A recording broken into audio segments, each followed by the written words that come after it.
So hello everyone, welcome back to Science Mentor.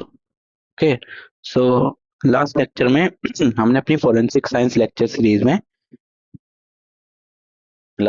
हमने mature human RBC के बारे में पढ़ लिया था कंप्लीट। और आज हम डब्ल्यूबीसी से स्टार्ट करने वाले हैं, यानी व्हाइट ब्लड सेल। ओके, सो व्हाइट ब्लड सेल जिनको हम ल्यूकोसाइट्स भी कहते हैं। ओके, सो डब्ल्यूबीसी ब्लड के न्यूक्लिएटेड सेल्स होते हैं और इनका प्राइमरी रोल है कि बॉडी को इम्यून डिफेंस देना।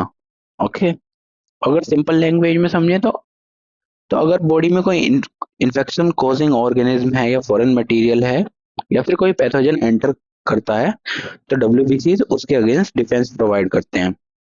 ओके, सो अब डब्ल्यूबीसी को भी ब्रॉडली दो ग्रुप में डिवाइड किया जाता है। ओके, तो WBC which is leukocytes.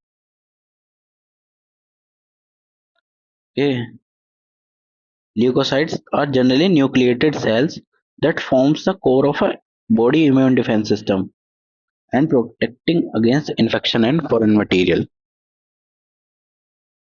Okay, so generally अब डब्ल्यूबीसीज को ब्रॉडली दो ग्रुप में क्लासिफाई किया गया है। पहला ग्रेन्युलोसाइट्स, दूसरे एग्रेन्युलोसाइट्स। ओके, सो ये क्लासिफिकेशन एग्जाम के लिए इंपॉर्टेंट है। सो ग्रेन्युलोसाइट्स की बात करें तो ग्रेन्युलोसाइट्स साइटोप्लाज्म में विजिबल ग्रेन्युल्स होते हैं। ओके, उसको भी इस ग्रेन्युलोसाइट्स को भी तीन इंपॉर्टेंट सेल कैटेगरीज होती हैं ग्रेन्युलोसाइट्स की। पहली न्यूट्रोफिल्स। सो न्यूट्रोफिल्स जो होते हैं वो डब्ल्यूबीसी में सबसे अबंडेंट होते हैं।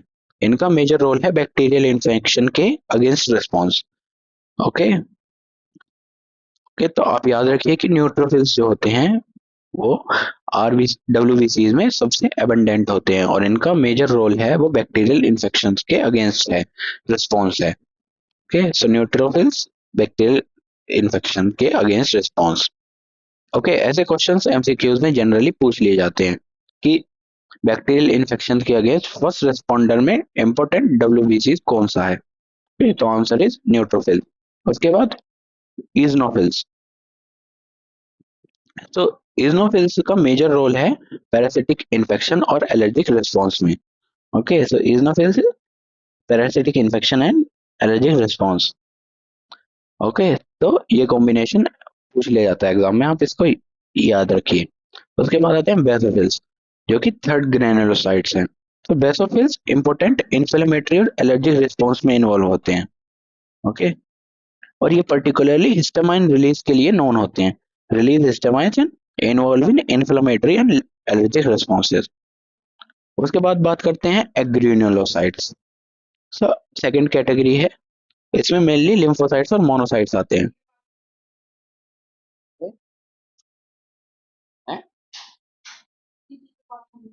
हम्म, करे वहीं जाकर नहा लियो।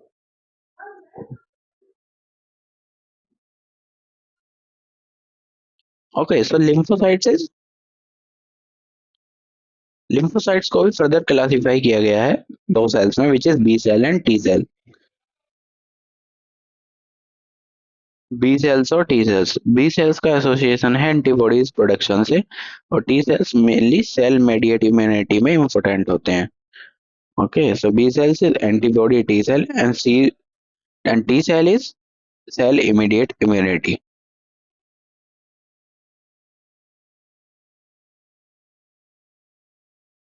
अब बात करते हैं नेक्स्ट मोनोसाइट्स की। सो मोनोसाइट्स कंपैरेटिवली लार्ज डब्ल्यूबीसीज होते हैं। ये टिश्यू में माइग्रेट करके मैक्रोफेज में डिफरेंशिएट कर सकते हैं। ओके, और मैक्रोफेज पैथोजन सेल्यूलर डेब्री को एनगल्फ कर लेते हैं। इस प्रोसेस को ब्रॉडली फेगोसाइटोसिस कहते हैं। Okay, so monocytes are the largest WBCs become macrophage that engulf pathogen and debris. Okay, so अभी ना एक बार रिकैप कर लेते हैं सबको। ग्रेनुलोसाइट्स में न्यूट्रोफिल्स जो कि बैक्टीरियल इन्फेक्शन, और eosinophils which is parasites and allergy, basophils histamines and inflammation. अब agranulocytes which is first category is lymphocyte, B cell and T cell immunity, then monocyte macrophage formation and phagocytosis. Okay, so forensic science exams के लिए आपको detail immunology पढ़ने की जरूरत नहीं है, इतना काफी है। ओके, अब आप बात करते हैं प्लेटलेट्स की। So platelets which is also called thrombocytes. तो सबसे पहले एक इंफॉर्मेशन डिस्टिंक्शन है कि प्लेटलेट्स एक्चुअली कंप्लीट सेल नहीं होते, ये स्मॉल डिस्क शेप फ्रेगमेंट होते हैं और ये बोन मैरो के लार्ज सेल्स जिनको मेगा कैरियोसाइट्स कहते हैं उनसे बड ऑफ होते हैं। Okay, so platelets are not true cells, they are small disc shape small fragment budded off from a large bone marrow cell called megakaryocytes. So despite their tiny size, they are essential first responder to the blood vessel injury. Okay, अब platelets के role के बारे में बात करते हैं। तो role of platelets is okay, so major role इनका हेमोस्टेसिस में होता है, यानी ब्लीडिंग को स्टॉप करने की प्रोसेस। सपोज किसी ब्लड वेसल में इंजरी हो गई, प्लेटलेट्स इंजरी साइट्स पर आते हैं और एग्रीगेट होकर एक टेम्परेरी प्लेटलेट्स प्लग बनाते हैं। साथ ही ये केमिकल सिग्नल रिलीज करते हैं जो फर्दर कोएगुलेशन प्रोसेस को एक्टिवेट करने में हेल्प करता है। और फाइनली फिब्रिन फॉर्मेशन के थ्रू एक स्ट्रॉन्गर क्लॉट डेवलप होता है। ओके, सो प्लेटलेट्स को याद रखिए कि platelets, hemostasis, clot formation. Okay, so इस स्लाइड में अब लाइफ स्पैन भी देख सकते हैं आप, अप्रोक्सीमेटली 8 to 10 days। और ओरिजिन की बात करें तो megakaryocytes in bone marrow and shape is small disc shape fragment. Okay, अब आते हैं क्लासिफिकेशन पर। सो अब ये स्लाइड बहुत इंपॉर्टेंट है बिकॉज यहाँ आरबीसीज, डब्ल्यूबीसीज और प्लेटलेट्स को एक साथ कंपेयर किया गया है। इस टाइप की टेबल से डायरेक्ट मैच द फॉलोइंग और कंपैरिजन बेस्ड एमसीक्यूज आ सकते हैं। So let's go row by row. सबसे पहले आरबीसीज, सबसे पहले देखते हैं न्यूक्लियस फीचर जो है। तो न्यूक्लियस आरबीसीज में मैच्योर स्टेज पर न्यूक्लियस एब्सेंट होता है, डब्ल्यूबीसीज में न्यूक्लियस प्रेजेंट होता है। प्लेटलेट्स में न्यूक्लियस एब्सेंट होता है बिकॉज प्लेटलेट्स एक सेल फ्रेगमेंट है। ओके, उसके बाद बात करते हैं शेप की। तो आरबीसीज का कैरेक्टरिस्टिक शेप बाइकॉनकेव डिस्क है और डब्ल्यूबीसी जनरली स्फेरिकल या इरेगुलर शेप शो करते हैं और प्लेटलेट्स स्मॉल डिस्क फ्रेगमेंट्स होते हैं। अप्रोक्सीमेट साइज देखें तो RBC approximately 7 to 8 micrometres, WBC approximately 6 to 5 micrometre and उसके बाद platelets approximately 2 to 4 micrometre. Okay, so exact value से ज्यादा इंपॉर्टेंट है इनकी रिलेटिव अंडरस्टैंडिंग होना। ओके, तो रिलेटिव अंडरस्टैंडिंग से कि प्लेटलेट्स स्मॉलेस्ट होती हैं, डब्ल्यूबीसी जनरली लार्ज आरबीसी से लार्जर हो सकते हैं। ओके, उसके बाद मेन फंक्शन। सो आरबीसी O2 और CO2 ट्रांसपोर्ट के लिए, WBC immune defence and third is platelets which is haemostasis and clotting.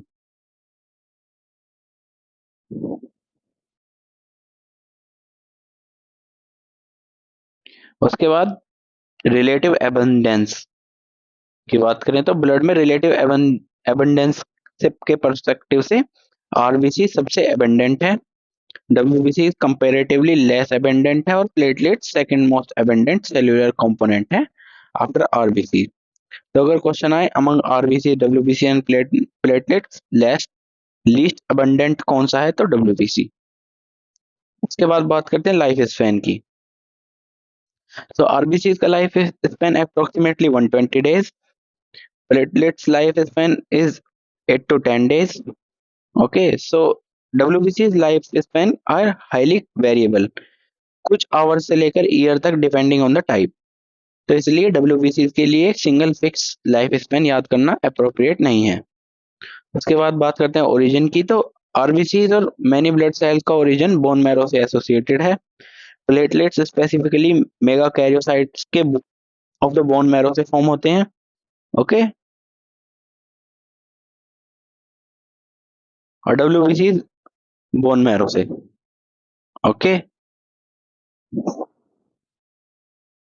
अब बात करते हैं नेक्स्ट स्लाइड पे चलते हैं। ओके, अब यहाँ पर है function of blood.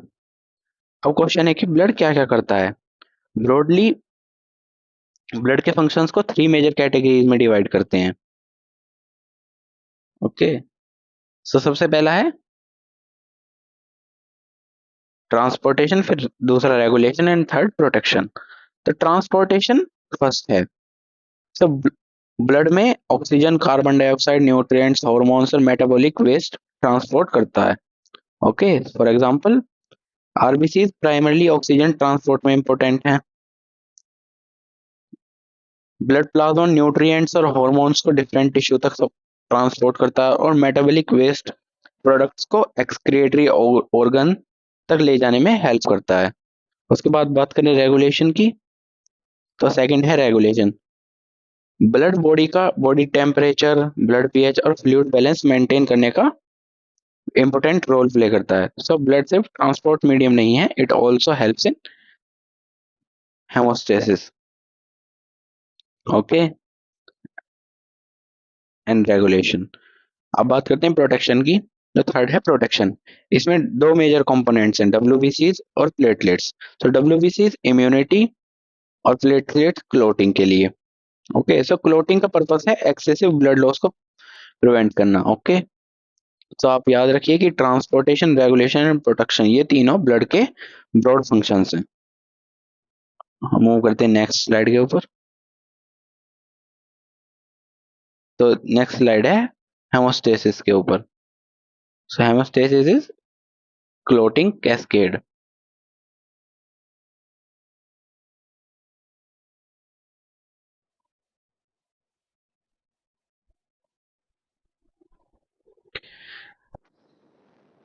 So hemostasis का सिंपल मीनिंग है ब्लीडिंग को कंट्रोल या स्टॉप करने की बॉडी की physiological process. Suppose blood vessel damage हुई, बॉडी इमीडिएटली एक सीक्वेंस फ्लो करती है।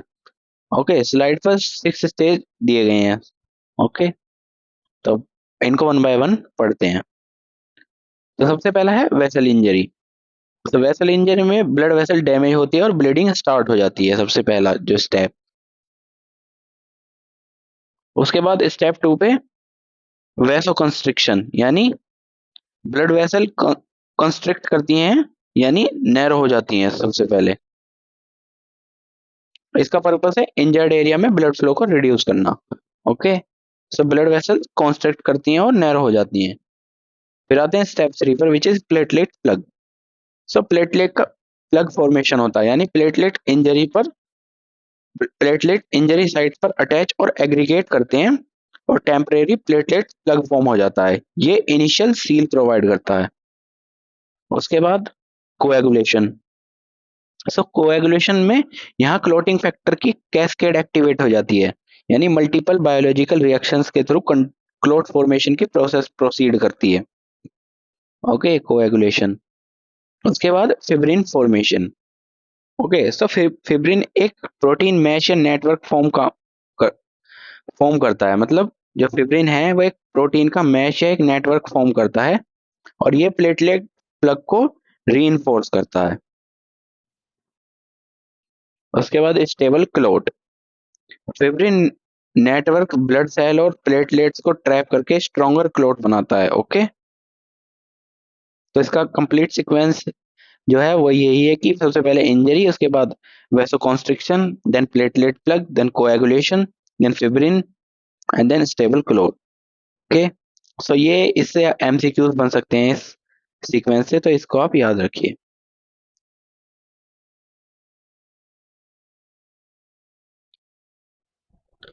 ओके, सो अब एक फोरेंसिक पॉइंट देखिए कि ब्लड जब स्टेन के फॉर्म में सरफेस पर डिपॉजिट होता है तो क्लोटिंग और ड्राइंग प्रोसेस ब्लड स्टेन के अपीयरेंस को इन्फ्लुएंस कर सकते हैं। For example fresh liquid blood और ड्राइड ब्लड में अपीयरेंस डिफरेंट हो सकता है, इसलिए ब्लड पैटर्न एनालिसिस में ब्लड के फिजिकल बिहेवियर को समझना इंपॉर्टेंट है। ओके, सो हेमोस्टेसिस क्या होती है, एक बार मैं आपको दोबारा बता देता हूँ कि haemostasis is a biological clotting process inside the body, while blood stain pattern analysis is a forensic interpretation of blood stain.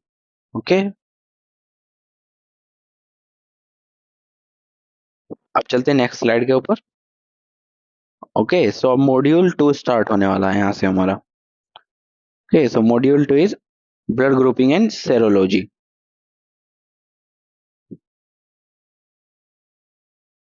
यहाँ से हम समझेंगे कि ब्लड को ग्रुप में कैसे क्लासिफाई किया जाता है और फोरेंसिक एग्जामिनेशन में ये इंफॉर्मेशन यूजफुल कैसे होती है। ओके, तो मूव करते हैं। Okay, so what is blood group? सबसे पहले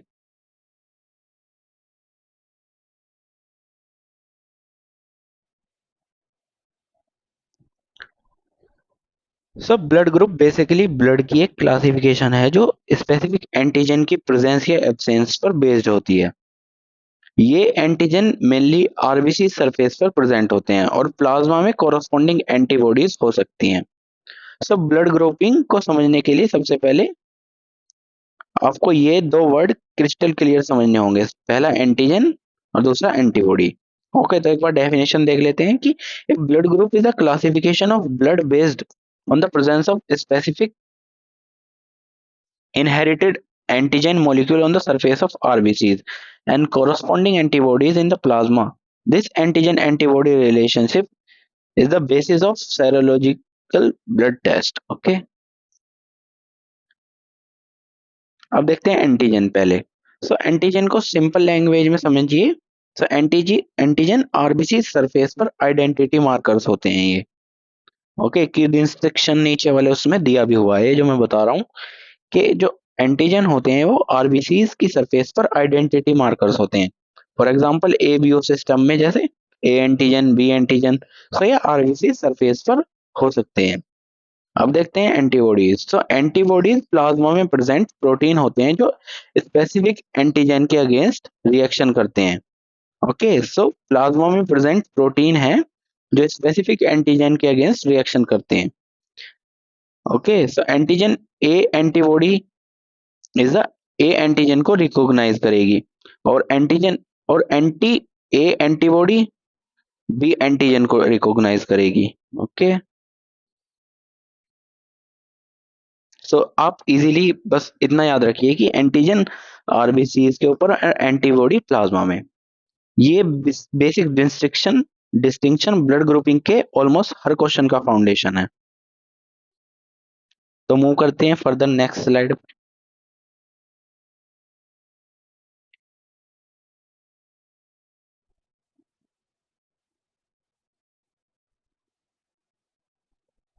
ओके, सो अब बात करते हैं ब्लड ग्रुपिंग की हिस्ट्री की। सो यहाँ इम्पोर्टेंट यहाँ पर एक इम्पोर्टेंट नेम है which is Karl Landsteiner. So Karl Landsteiner ने अराउंड 1900 टू 1901 में एबीओ ब्लड ग्रुप सिस्टम की डिस्कवरी में मेजर कंट्रीब्यूशन दिया था। उन्होंने ऑब्जर्व किया था कि डिफरेंट इंडिविजुअल्स के ब्लड को मिक्स करने पर कभी कभी आरबीसीज एग्यूलिटिनेट यानी क्लम्प करते हैं। उन्होंने रियलाइज किया कि आरबीसी सरफेस पर डिफरेंट एंटीजन प्रेजेंट होते हैं और प्लाज्मा में कोरस्पोंडिंग एंटीबॉडीज होती हैं। इसी अंडरस्टैंडिंग को modern ABO blood group system की फाउंडेशन में काफी हेल्प की। तो यहाँ पर हिंदी और इंग्लिश में दोनों में लिखा हुआ है, आप इसे पढ़ सकते हैं और अपनी नोटबुक में लिख सकते हैं। अब देखते हैं कि ये फोरेंसिक साइंस में इंपॉर्टेंट क्यों है। ओके, सो ये सिर्फ एक मेडिकल हिस्ट्री नहीं है, फोरेंसिक साइंस में ब्लड ग्रुपिंग हिस्टोरिकली एक इम्पोर्टेंट टूल रहा है। अगर क्राइम सीन से ब्लड स्टेन मिला तो ब्लड ग्रुप डिटर्मिनेशन से पोटेंशियल सरफेस पॉपुलेशन को नैरो डाउन किया जा सकता है। लेकिन एक इम्पोर्टेंट लिमिटेशन भी है कि ब्लड ग्रुप जनरली इंडिविजुअल को यूनिकली आइडेंटिफाई नहीं करता। Millions of people have a same blood group. Okay, तो इसलिए मॉडर्न फोरेंसिक इन्वेस्टिगेशन में DNA profiling is much more powerful.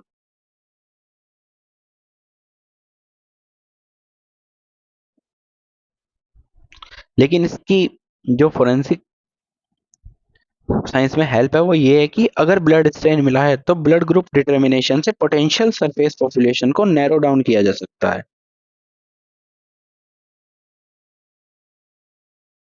Okay, तो अब नेक्स्ट स्लाइड के ऊपर चलते हैं which is ABO blood group system.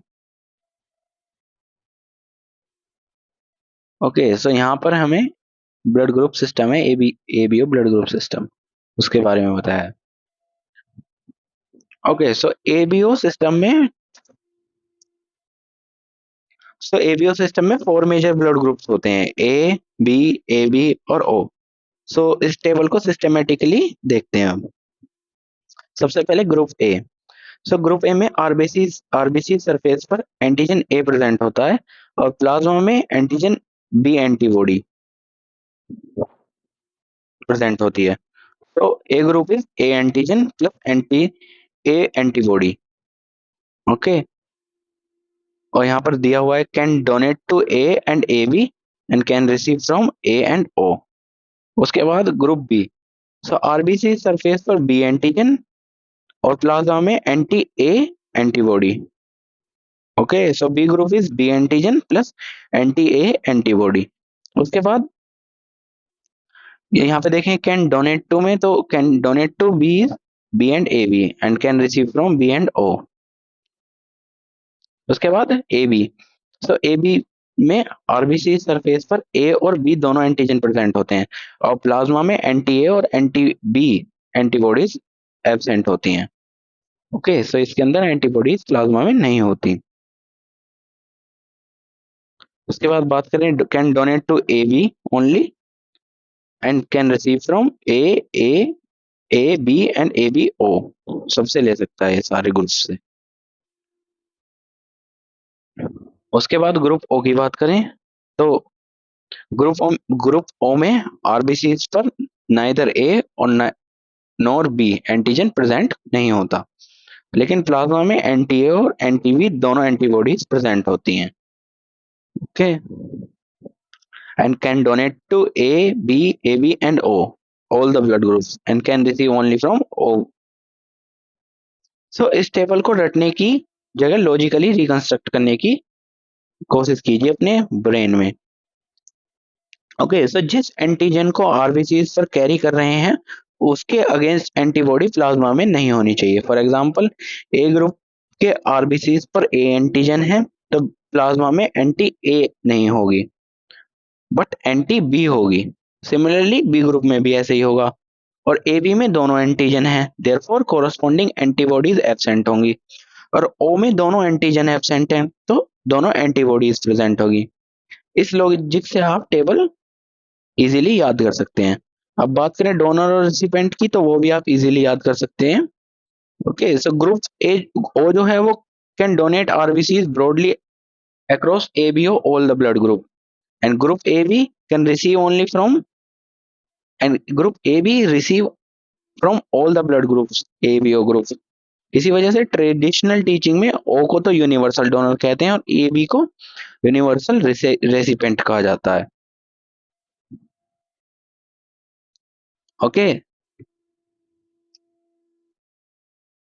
तो क्वेश्चन आ सकता है कि universal donor is which is O blood group and universal recipient which is A B.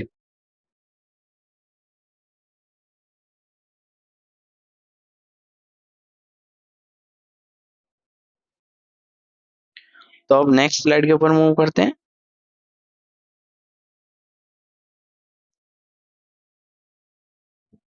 तो यहाँ पर थोड़ा और डिटेल में दिया हुआ है अलग अलग ग्रुप्स का आरबीसी एंटीजन और प्लाज्मा एंटीबॉडी, आप ये पढ़ सकते हैं।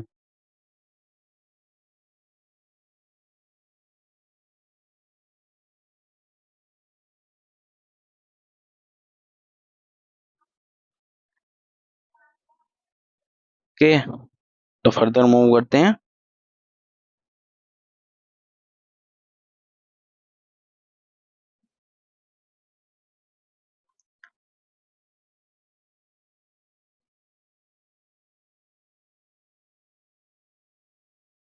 ओके, सो हम देखेंगे एग्लूशिनेशन रिएक्शन, यानी अब हम एबीओ ब्लड ग्रुपिंग का एक्चुअल फिजिकल बेसिस समझेंगे। सो एग्लूशिनेशन का मीनिंग है आरबीसीज का विजिबल क्लंपिंग। ये तब होता है जब आरबीसी सरफेस पर प्रेजेंट एंटीजन किसी कोरस्पॉन्डिंग एंटीबॉडीज के साथ रिएक्ट करता है। ओके, तो सपोज हमारे पास एक आरबीसी है जिसके सरफेस पर ए एंटीजन प्रेजेंट है और हम उसको किसी ऐसे सीरम के साथ मिक्स करें जिसमें एंटी ए एंटीबॉडी प्रेजेंट है, तो एंटी ए एंटीजन को रिकॉग्नाइज करेगी मल्टीपल आरबीसीज एंटीबॉडी इंटरेक्शन के थ्रू क्रॉस लिंक हो सकते हैं।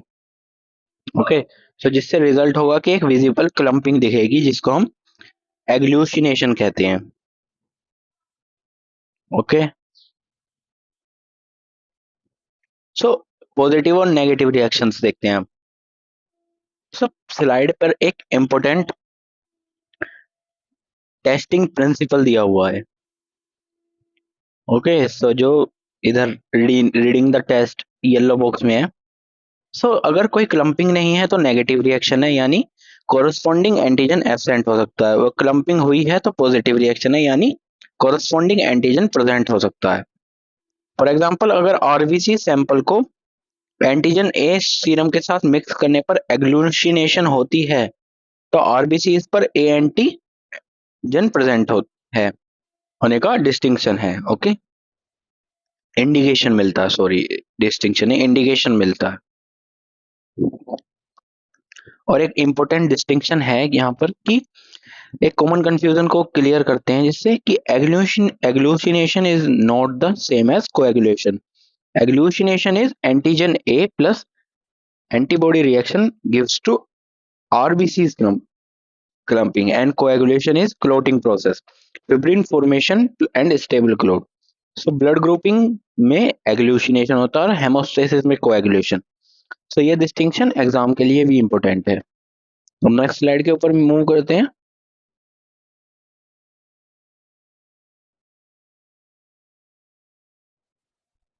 which is the RH blood group system.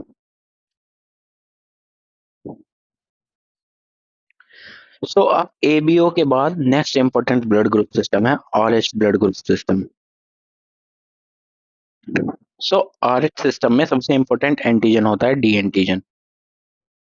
अगर आरबीसी सरफेस पर डी एंटीजन प्रेजेंट है तो आरएच पॉजिटिव है, और डी एंटीजन एब्सेंट है तो आरएच नेगेटिव है। डेफिनेशन देखते हैं कि the RH system is based on the presence of और एब्सेंस ऑफ द आरएच, यानी D antigen on the RBC surface, independent of the ABO system. A person is RH positive if D antigen is present and RH negative if D negative is absent. Okay. RH positive का meaning है कि D antigen surface पर present है RBC surface पर, और RH negative is D antigen absent है RBC surface पर। उसके बाद देखते हैं कि why RH matter. RH system clinically important है बिकॉज ब्लड ट्रांसफ्यूजन के अलावा प्रेगनेंसी के कंसेप्ट में भी इसका सिग्निफिकेंस है। पर्टिकुलरली RH इनकम्पेटिबिलिटी में इंपॉर्टेंट हो सकती है। For example, RH negative mother और RH पॉजिटिव फीटल ब्लड के एक्सपोजर से मैटरनल इम्यून सेंसिटाइजेशन हो सकती है और सब्सिक्वेंट प्रेगनेंसी में haemolytic disease of the fetus और न्यूबॉर्न का रिस्क डेवलप हो सकता है। ओके, एग्जाम के लिए एक इम्पोर्टेंट कंसेप्ट है कि RH इनकम्पेटिबिलिटी ट्रांसफ्यूजन में या प्रेगनेंसी सिग्निफिकेंस में इम्पोर्टेंट है। ओके, यहाँ पर दिया भी हुआ है नीचे कि वाई RH मैटर। ये सब मैंने आपको बता दिया, आप इससे पढ़ सकते हैं अपने आप और अपनी नोटबुक में लिख सकते हैं।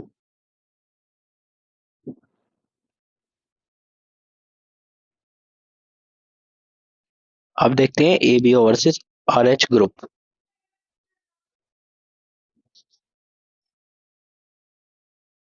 ओके, ABO और RH को कंफ्यूज मत करिए। ABO सिस्टम में A and B antigen present होते हैं एंड RH सिस्टम में D एंटीजन इज अ की एंटीजन प्रेजेंट होते हैं of RH typing.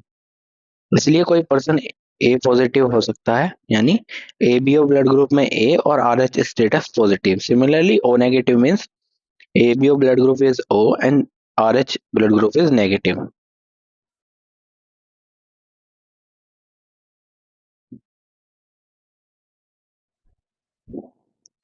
Okay, quick comparison देखते हैं कि ABO सिस्टम में 4 ब्लड ग्रुप्स होते हैं like A B and O, a major antigen A and B.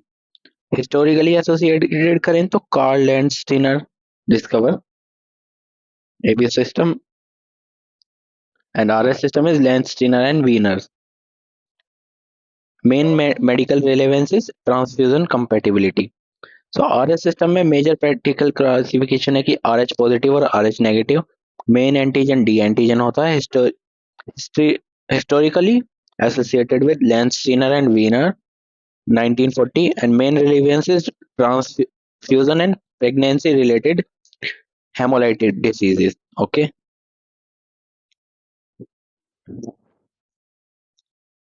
Okay, so एक important conceptual difference भी है कि ABO antibodies generally naturally occurring antibodies के फॉर्म में प्रेजेंट होती हैं. For example group A person का प्लाज्मा में एंटी ए एंटीबॉडीज होती हैं, लेकिन आरएस सिस्टम में antigen D antibody naturally present नहीं होती, simply because person Rh negative है.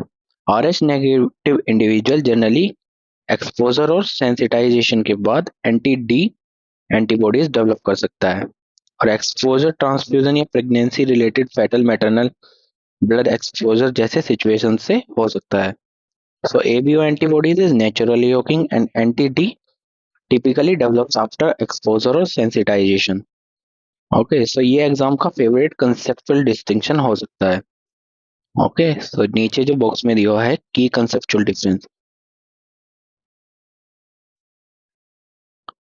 नेक्स्ट स्लाइड के ऊपर चलते हैं. Okay, so forensic value of blood group versus DNA versus BPA यानी ब्लड स्टेन पैटर्न एनालिसिस देखते हैं. सो अब हम फोरेंसिक साइंस के पर्सपेक्टिव से एक सबसे इम्पोर्टेंट कंपैरिजन देखते हैं.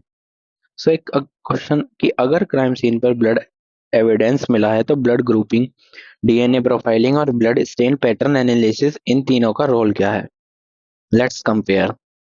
सो blood grouping is class evidence, यानी blood grouping generally class evidence provide करते हैं. सपोज स्टेन ए का ब्लड ग्रुप ए आइडेंटिफाई हुआ, इसका मतलब ये नहीं है कि हम कह सकते हैं कि ये डेफिनेटली पर्सन एक्स का ब्लड है, बिकॉज बहुत सारे इंडिविजुअल्स का ब्लड ग्रुप ए हो सकता है.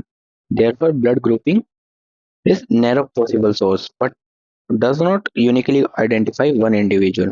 सो historically blood grouping forensic inclusion और एक्सक्लूजन में यूजफुल है. उसके बाद आती है DNA profiling.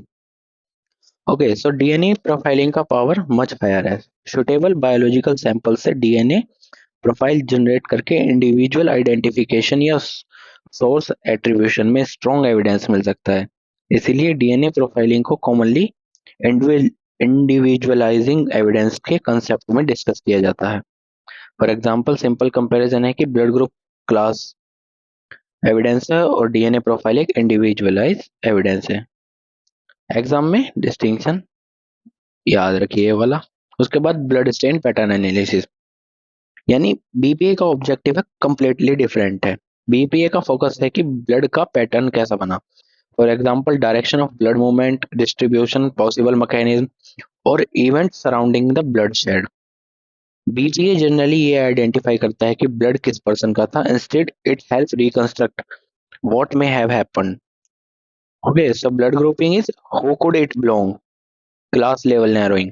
DNA is who is the source, individual identification, and BPA is how did the bloodshed event occur, यानी reconstruction. So ये conceptual difference forensic exams के लिए important है. अब मूव करते हैं नेक्स्ट स्लाइड के ऊपर, देखते हैं कि आगे कितना बचा हुआ है अभी पोर्शन. सो अब हम मॉड्यूल 3 पर आ गए, which is blood detection and identification. उसमें हम पढ़ेंगे कि how do we know a stain may be a blood. फिर प्रिजम्पटिव और कंफर्मेटरी टेस्ट को देखेंगे. फिर Kastle Meyer's test, Kastle Meyer why presumptive, benzidine test, luminol test, luminol advantage and limitation, इन सबको हम देखेंगे. ओके, सो ये आज का लेक्चर हम यहीं पर खत्म करते हैं क्योंकि फिर लेक्चर काफी बड़ा हो जाएगा. ओके, सो तब तक रिवाइज करते रहिए. जय हिंद.